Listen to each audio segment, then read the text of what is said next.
د شیرپو میا کلي سره تعلق ساتم. ډیره نازکه مسله ده چې په هغې باندې لکه د ډیر وخت نه زه لګیا وم. په خپله آی ټي پروفیشنل یم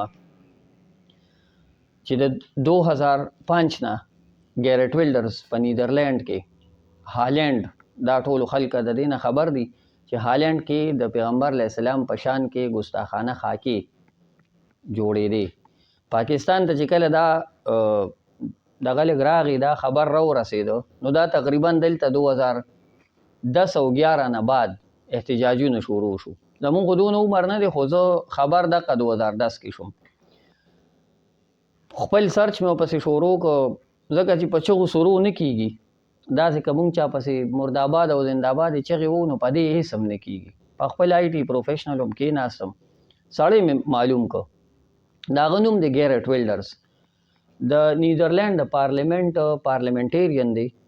پارټي فور فریډم یې پارټي ده او تقریبا 130 نه زیات سیټونه دي د نیدرلینډ په پارلیمنټ کې. اوس په 22 نومبر 2023 بل ورځ څو ورځې پس نیدرلینډ کې الیکشن دی. دا سړی تر اوسه پورې اپوزیشن لیډر و.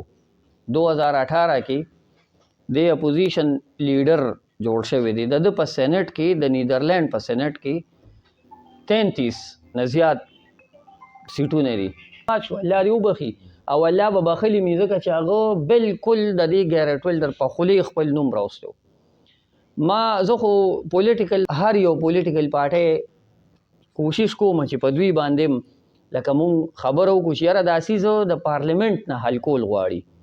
دا خو ما تاسو ته صرف د ګیرټ ویلډر حوالې سره خبره وکړه چې ګیرټ ویلډر یو داسې سړی دی چې دی دا حرکت کوي. نورې خبرې کوم تاسو ته